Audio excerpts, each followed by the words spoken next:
Pierre, toi, la première fois que tu es venu nous voir, c'était à Galerie Congo? Oui, je suis allé à Galerie Congo, j'ai fait pas mal. T'as pas connu le Loyo, toi? Non. Non. C'était très intimiste, le Loyo.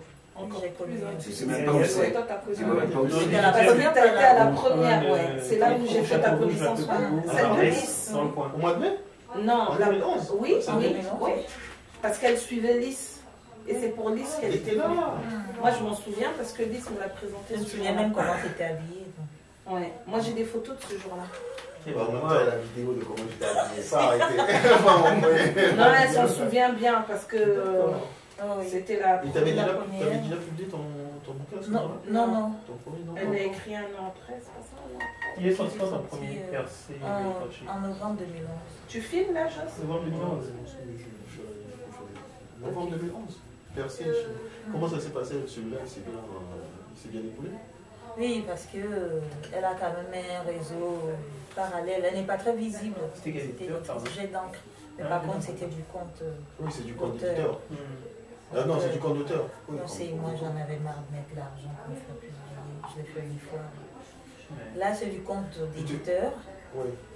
Mais en plus, ça a des avantages. Chez la Chine, ce qui est bien, c'est que je pense que Sylvie Daron, elle fait vraiment bosser. Oui, c'est du bon boulot, c'est une vraie éditrice. C'est une vraie En termes de. Déjà, la première des choses, j'ai l'impression qu'elle fait bosser quand même pas mal sur les textes, non? Et t'as pas fait refaire, non? En fait, ce qu'il faut faire, c'est de présenter. Bon, pour ceux, elle m'avait dit, parce que la fin, j'avais une fin qui était pas celle-là. D'accord. Elle m'avait dit de réécrire la fin. Elle m'a dit la fin faisait Harlequin. Ah, voilà, c'est là la fin de Oui, d'accord. Voilà. C'est juste ça. Parce que j'avais vraiment, après mon premier roman, j'avais vraiment pris beaucoup de sens. C'est-à-dire qu'il fallait que j'écrive un texte, que je le fasse corriger avant de le présenter à un éditeur. Avec le premier texte, tu sais, même le premier jet, hein, tu l'écris, tu regardes quelques fautes et puis tu envoies à l'éditeur. Mais avec Next, vraiment, j'ai pris le temps de... J'ai bien travaillé, tout ça. Imprimer. Moi, je pensais que justement une rédactrice, pour le coup, avait bien fait le boulot là-dessus. C'est bien de réécrire, c'est tellement de réécrire la fin, c'est que oui, c'est la fin qu'elle m'avait dit. Si c'était pas écrit comme ça. Et qu'est-ce qui t'a donné envie d'écrire Naître après ta première expérience? Après Percé et Chimère, qu'est-ce qui t'a... En fait, le projet de Naître était dans mon esprit avant même Percé et Chimère. C'est bon, oui. Parce que le sujet est quand même particulier. Hein. Donc la matière vient de pousser l'imagination. Enfin, question récurrente. C'est poignant le qu'un auteur ne devrait pas poser à un autre auteur. Est-ce que c'est un vide ou pas? Tu nous présenterais pas? On aurait habillé ça autrement. Toi, tu as beaucoup aimé. J'ai aimé. Alors, moi, j'ai Naître, je vais dans tous les sens, mais il y a une écriture quand même qui... Ça force non, tu feras la chronique après. Ça, pour le coup, je l'ai dit dans ma chronique. Oui, tu l'as, heureusement. Mais tu es passé dessus. À mon avis, tu as fait l'antithèse de tout ce qu'il y avait déjà écrit. Tu as dû remarquer qu'il y avait déjà des critiques dans ce sens-là. Ah non, moi quand j'ai fait ma chronique sur le livre, il y avait très peu de... Ça faisait pas longtemps qu'il était sorti.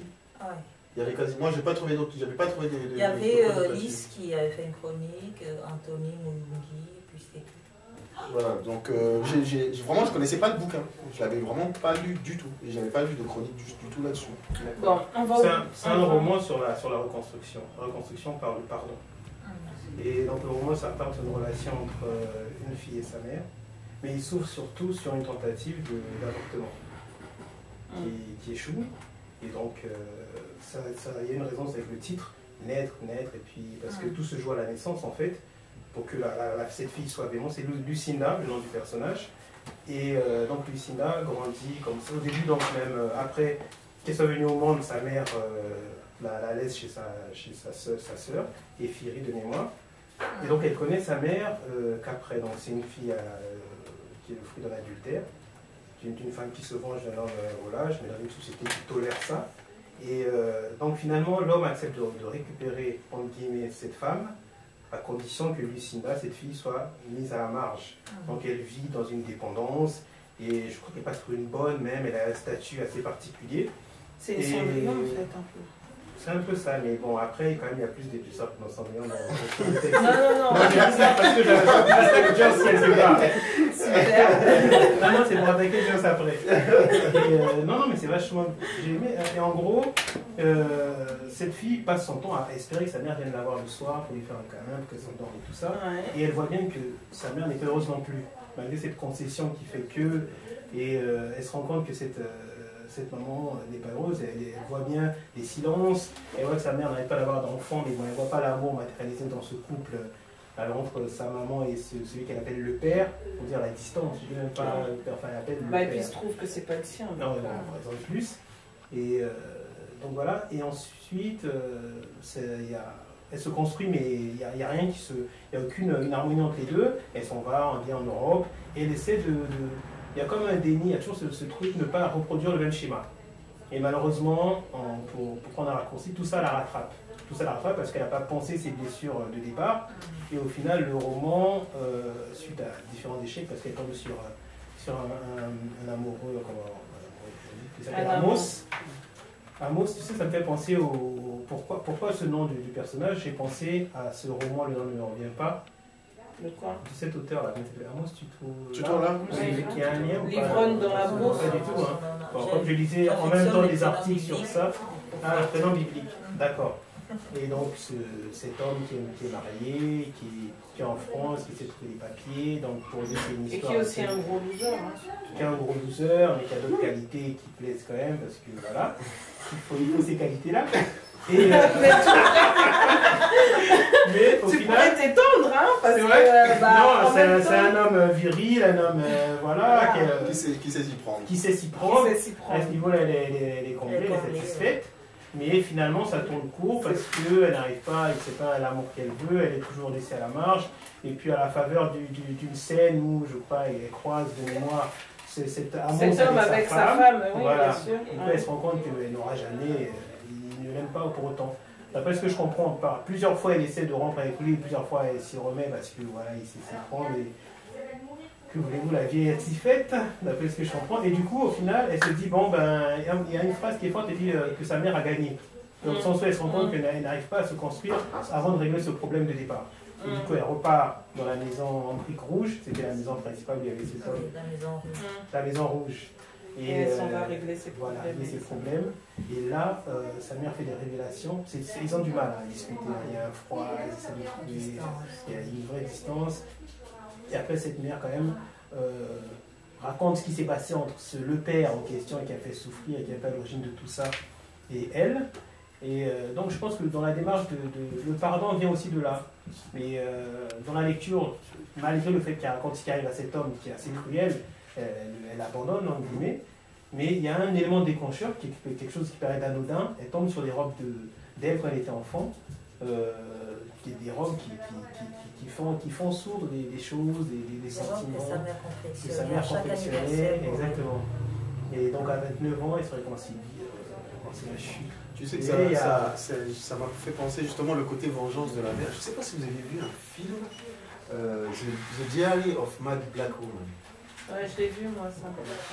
C'est un Tyler Perry. Un Tyler Perry qui est sorti il y a 10 ans, 10-12 ans comme ça et tout. Et justement, il y avait une scène où, là pareil, hein, la femme, là pour le coup c'était la femme qui a accompagné son mari dans la réussite, et puis à un moment il y a une autre qui vient prendre sa place, où il débarque un jour avec une autre femme avec un enfant de 5 ans pour lui dire, bon écoute, tu prends la porte.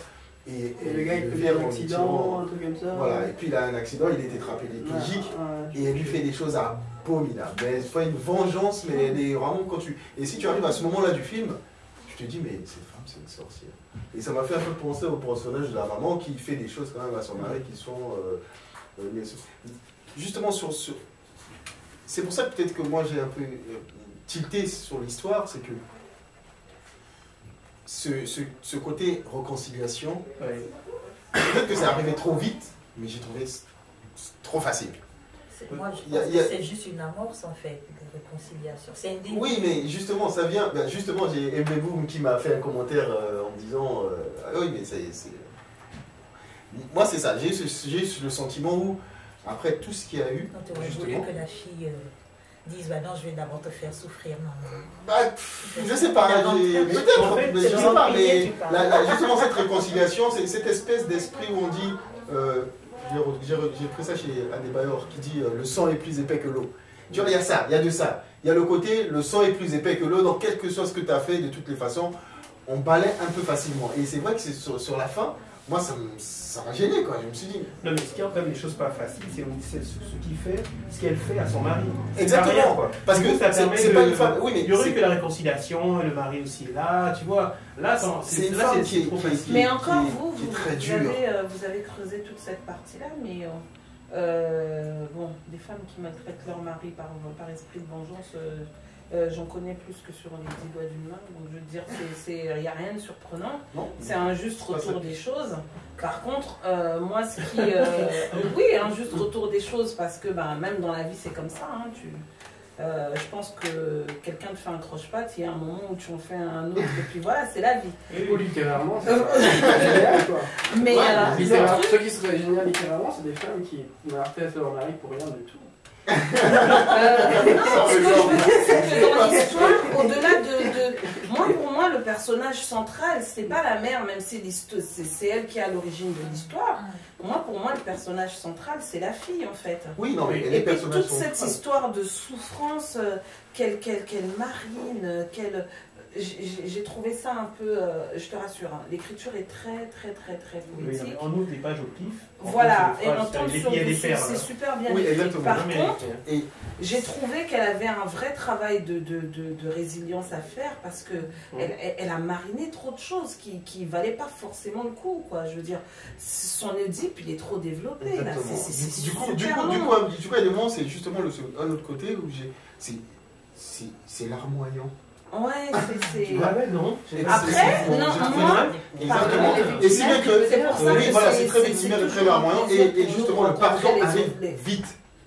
Par rapport à toute cette accumulation, comme tu dis, de côté très lourd, c'est tu dis très lourd et tout, larmoyant. Et puis peut-être qu'il sera long à élaborer le pardon, puisque c'est qu'une amorce de pardon. Mais en fait, moi, ce que je voulais demander... C'est un début de pardon. Parce qu'il faut que le pardon arrive, pour qu'elle se réconcilie avec elle. Il faut peut-être la volonté de pardonner. C'est ça. L'envie de pardonner, mais l'envie de pardonner n'engage pas le pardon. Mais justement, et ça, je trouve que c'est la fille, vu en plus la maman, parce qu'on n'a pas dit, c'est une ingrate. Par rapport avec la sœur, par exemple, qui essaie de s'occuper. Non, il y a une vraie jalousie. Il y a une vraie jalousie, c'est une jalouse la mère. Donc, il n'y a pas que le rapport à son mari, le rapport même par rapport à la sœur et tout. C'est mauvais cette mère. Non, mais en fait, j'ai compris. Du coup, le pardon vient un peu vite, quoi. Non, moi j'ai compris. Mais maintenant, les rapports qu'elle a avec sa soeur n'engagent pas sa fille. Le problème, c'est qu'il est urgent que Lucinda aille bien. Oui, il est urgent. Et pour ça, il est important pour elle qu'elle amorce cette démarche-là, qu'elle reparte voir sa maman, qu'elle se réconcilie avec, pour qu'elle se réconcilie avec elle-même. Parce que c'est un peu comme un animal blessé, en fait, dans le texte. Elle a besoin de ça. Et pourquoi est-ce que c'est redondant? Pourquoi est-ce que c'est larmoyant? Parce que justement, elle a voulu, en voulant ne pas reproduire le schéma de sa mère, elle s'est dit, je ne vais pas me marier pour ne pas laisser à un homme la force de me faire souffrir. Donc je vais me mettre avec un homme marié. Exactement. Le fait qu'elle se mette avec un homme marié, exactement, ça vient de son étude qui n'est pas réglé. Voilà, et elle a besoin de régler ça. Mais en même temps, il y a quand même une grosse contradiction dans le sens où elle a Elvis qui est à côté, qui est amoureux. J'ai cru comprendre qu'elle avait également des sentiments pour Elvis, mais refoulés. Et donc, il y a un moment, en tout cas, il y a un passage, moi, qui m'a un peu interpellée. Non, mais ça, c'est le côté féminin, le type qui t'aime, tu en veux pas. Non, ça je sais, justement, il y a un moment où... Il est Dieu célibataire, c'est un gars bien, mais t'en veux pas, tu vas absolument choper une Il y a un moment où, en fait, quand elle a un problème avec Amos, il faudrait que je retrouve le passage, elle dit, il y a eu une amorce. il y a une parenthèse qui a failli s'ouvrir avec Elvis, mais elle s'est dit, c'est effectivement, pas la peine que je rentre comme dedans. ça où je me dis, c'est un peu borderline qui va basculer dans voilà, le parce sens. que en quoi ça étonne en fait? Il y a des femmes qui vivent ce genre de non, vie. ça étonne pas. Ce que je me dis, c'est que plutôt que d'aller voir sa mère, ça aurait pu être aussi une autre manière de... C'est pour ça que je parle de résilience. Hein. Ça aurait pu être aussi une autre manière de régler le problème. C'est-à-dire se mettre avec Elvis. Non, mais pour le coup, là, je suis d'accord que c'était pas possible qu'elle se mette avec Elvis. Non. Justement, Elvis, il est célibataire. Elle est dans une position où elle veut se mettre avec quelqu'un où elle ne court pas de risque de se caser avec. Donc un homme marié. L'homme marié, par définition, est inaccessible. Donc elle ne veut même pas prendre le risque. Oui, c'est inconscient, mais elle ne veut pas prendre le risque. Je pense que c'est quelqu'un qui ne peut pas être amoureux. Il n'y a pas de valeur morale là-dedans. Parce que... Elle veut pas prendre le risque de se... Non, je veux dire, mais non, mais... Dans ses choix, oui, dans ses choix. Non, mais elle le dit, elle s'est assumée. Et ce n'est pas une question de morale, il n'y a pas de la moralité ou l'immoralité. Il y a des femmes qui choisissent ces voies-là. Effectivement, souvent, après, si on analyse, il y a peut-être de façon refoulée un désir, exactement comme les hommes d'ailleurs, un désir de pas se poser. Et ça, c'est pour ça que la partie là où le mec se fait maltraiter ne leur a pas plu, parce que voilà, c'est trop... Non, c'est pas ça. Parce que il ne faut pas que c'est lié à la conscience des femmes. Non, c'est pas ça. Je pense Après, pas je suppose même pas que les femmes ont un Vous avez non, au contraire, moi ça m'a pas choqué. Au contraire, ça m'a pas choqué qu'elle le maltraite. Attention, ça m'a pas choqué qu'elle le maltraite. Je suis pas sur le rapport de la femme avec. Au contraire, moi je trouve que cette mère-là c'est une mauvaise. Au-delà du mari, parce que c'est trop facile de dire que c'est à cause du mari que j'ai exclu ma fille, que ma fille a grandi dans la soupente de l'autre côté. Oui, mais tu vois la relation, tu vois l'union avec Elvis comme une solution. Non, justement, c'est elle qui voit ça comme une solution. Pour moi, ça n'aurait pas pu être une solution. Non, c'est un plan B qui n'aurait pas marché. Ça n'aurait pas pu marcher. Mais la mère, c'est quelqu'un qui est foncièrement. Moi, je considère que cette mère-là, c'est quelqu'un qui est foncièrement mauvaise. Parce qu'elle fait le choix de mettre sa fille à l'écart. Elle fait ce choix-là, elle fait le choix d'être hyper jalouse de sa sœur et tout. Non, mais et qu'à la fin, il y a une espèce de tabula rasa. Non, elle est très dépendante déjà dans la vie, parce qu'en plus... Elle est faible. Oui, elle est faible, elle n'a pas le choix, elle a essayé de partir, je crois, il a failli la mettre à la porte déjà, finalement elle est restée, elle dépend de lui, elle n'a pas le choix. Elle a été vue chez sa sœur, de son mari. Elle a été vue chez sa sœur, mais la pauvre, à un moment donné, elle a commencé à agacer sa sœur parce que sa sœur trouvait que bon, voilà. C'est normal. Elle va vivre sa sœur en sang dessus. Oui, mais elle bon. va pas vivre chez sa sœur au crochet de sa sœur. Oui. Et moi, fait tout pour l'aider. Il y a même un discours féministe entre guillemets, je dirais, qui revient un peu sur le statut de la femme. Parce qu'il y a le mot féministe est toujours un peu. Mais bon, moi je pense qu'il y a de ça. Non, bah tu peux assumer, on est entre nous. J'ai oublié. Et oui, voilà, donc il y a cette partie que je trouve pas mal, qui revient un peu, j'allais dire, la femme africaine, qui est toujours entretenue et tout ça. Mais il y a tout ce discours qui est intéressant, effectivement. Et cette femme est dépendante. Elle ne serait pas dépendante, elle aurait agi différemment. Et elle regrette d'avoir sa fille. Moi, elle n'est pas mauvaise. Moi, je suis pas convaincu qu'elle regrette. Je suis pas convaincu qu'elle regrette. L'avantage avec tout ce qui est fictif, avec la fiction, c'est que quand on a affaire à un personnage et que la posture du personnage dans le roman nous dérange, l'avantage, c'est que dans le roman, on explique pourquoi tel personnage en est arrivé là. C'est-à-dire qu'on parvient quand même à comprendre le personnage, même si on ne le comprend pas totalement. On comprend le pourquoi du comment, finalement. Oui, je suis d'accord. On comprend, mais on n'est pas obligé d'être d'accord avec ses choix. D'accord. Oui, c'est ça l'avantage avec la fiction. Vous en pensez quoi de la lecture féministe Bon, la lecture, c'était pas vraiment la lecture féministe. C'est pas vraiment ça qui... conscient. Oui, c'est là. C'est pas conscient, mais il y a une façon de dire. Il y a une volonté un petit peu. Oui, il y avait une volonté parce que, féministe. Pas militante, pas vraiment féministe. Dans votre peinture des femmes. Peut-être pas féministe dans la position qu'on se dit. Ah, mais on ne s'est jamais rencontrés, on est sur Facebook, mais on ne sait pas. Oui, c'est vrai. Pas féministe dans le sens où on va brûler son soutien-gorge, tout ça, en fait.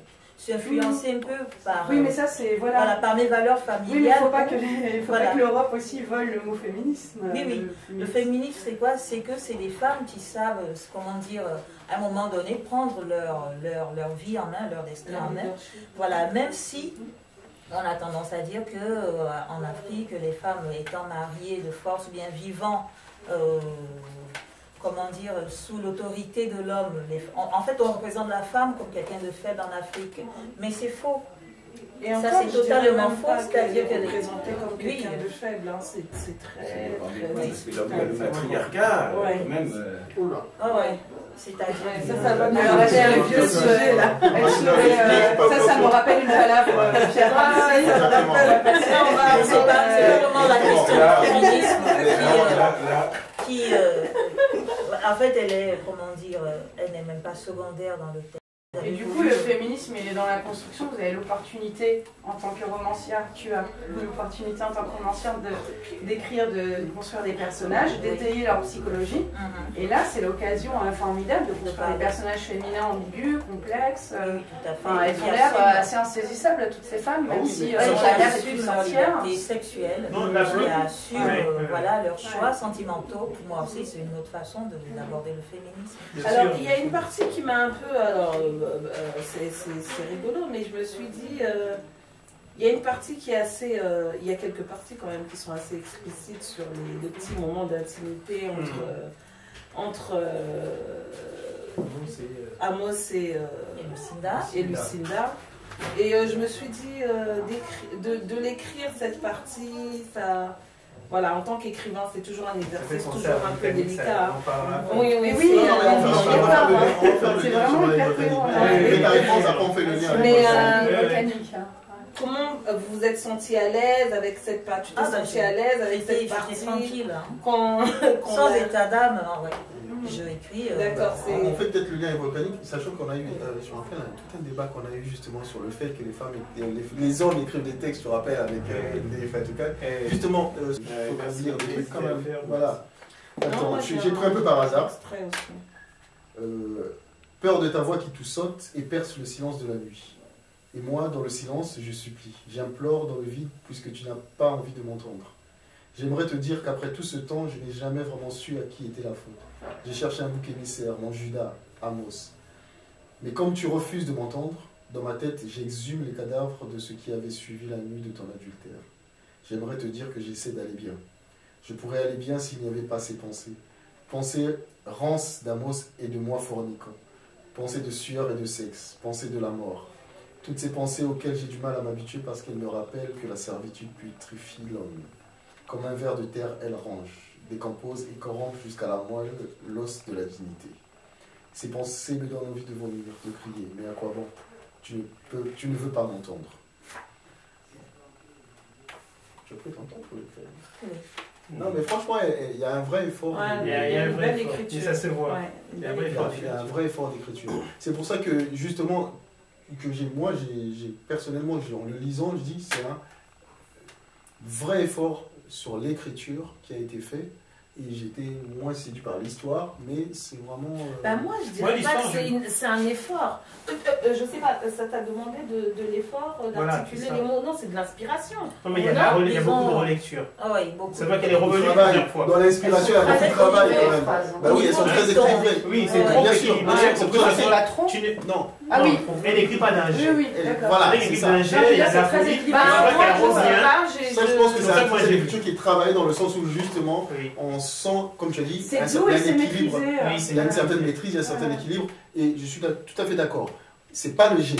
C'est pas le truc, ça te vient, c'est écrit. C'est pas le jet. C'est vraiment l'écriture, on prend le temps de ciseler les phrases. Non, c'est vraiment ça. Tu sens le travail. En fait, j'écris d'abord l'histoire elle-même. Ah, voilà, c'est quoi ta technique, d'accord? Et après, je cherche le ton. Le ton sans le H. Ah, elle était pourrie. Elle était pourrie. Je sais pas ce qu'il fait. Merci, hein. D'accord. Donc toi, tu as toute ton histoire, une fois que tu es arrivé à la fin, tu as verrouillé ça. Là, tu commences le travail sur l'écriture. Voilà. J'ai changé 3 fois de personnage, pas de personnage, de narrateur. Au départ, c'était un narrateur extérieur. Voilà, c'était là le narrateur universel. Voilà, mais j'avais pas la résonance que j'avais dans la tête. Vous savez, quand vous avez une histoire mentale et quand vous l'écrivez, vous sentez le décalage entre ce que vous aviez dans la tête et ce qui est sur le papier.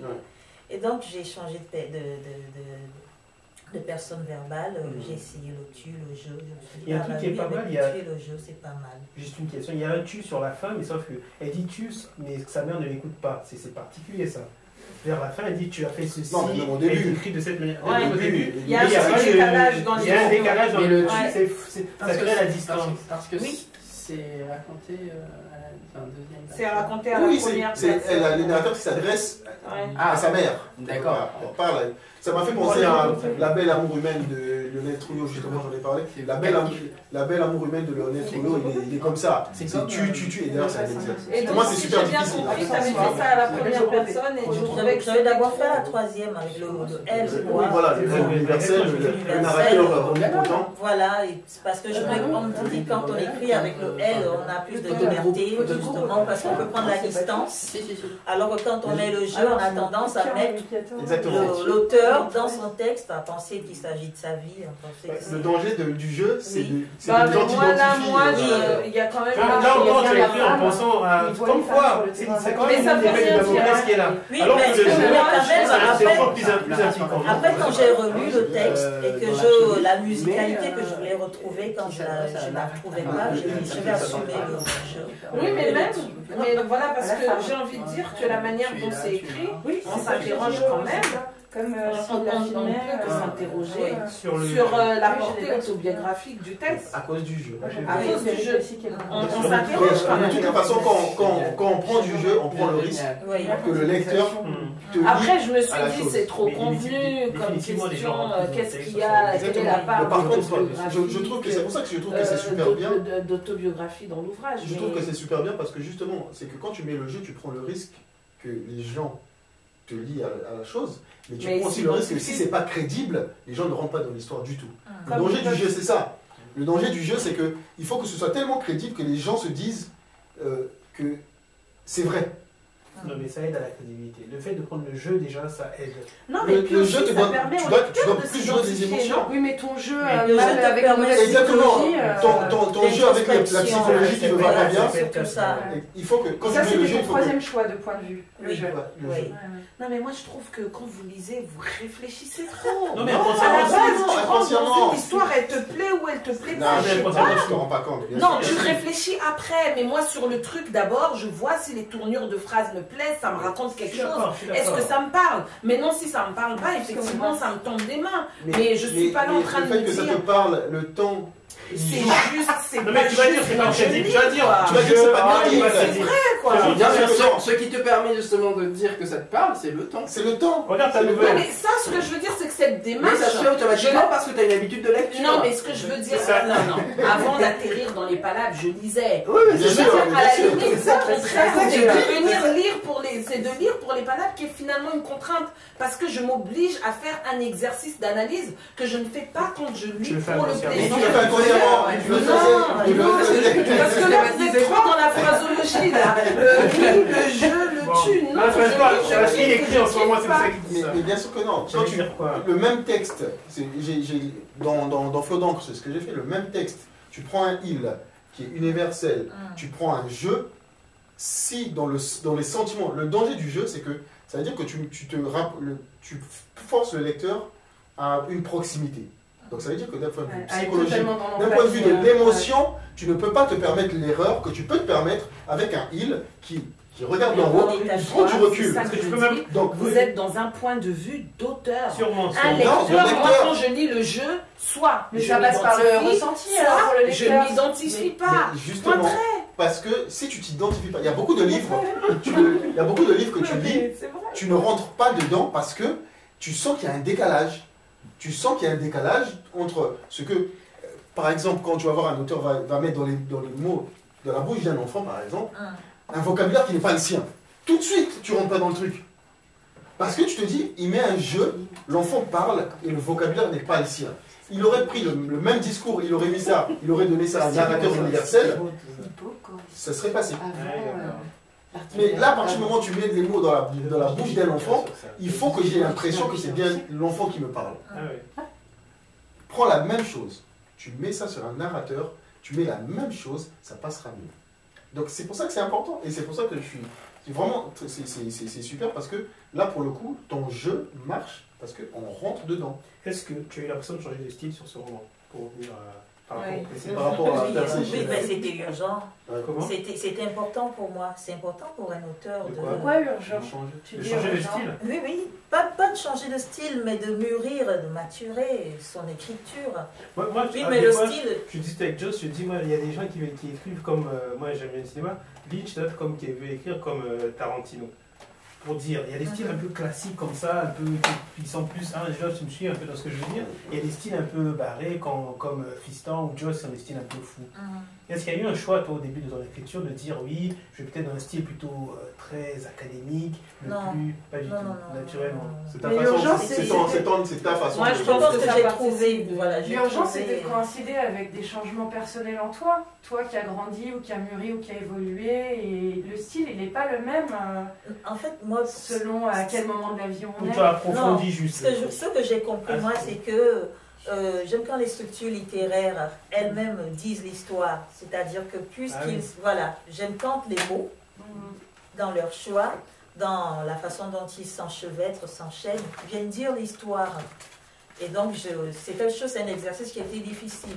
Le fait qu'il y ait des formes d'anaphore dans le texte, c'est fait exprès. C'est fait parce que voilà... Figure aussi que je ne supporte plus. Et donc le prochain roman, c'est en écriture. C'est quoi le futur là? C'est en écriture. C'est oui, le premier jet. Le premier jet. Et ça va pas envie de s'essayer à la nouvelle? Ça va? Non, la nouvelle? Non. En fait, dès que je commence une nouvelle... Contacte Liskin. Non, parce que je commence... Tu vas être une seule de ça, mais souvent, je dis, je vais faire une nouvelle, et après, j'ai envie d'en faire un roman. Pourquoi? Parce que moi, les lectures qui m'ont marqué, c'est des romans. Je me dis, dans un roman, on s'identifie. Maïmouna, par exemple. Un personnage, alors qu'un recueil de nouvelles, bon, on aime ou on n'aime pas, on aime une nouvelle, on aime deux nouvelles, ça ne marque pas,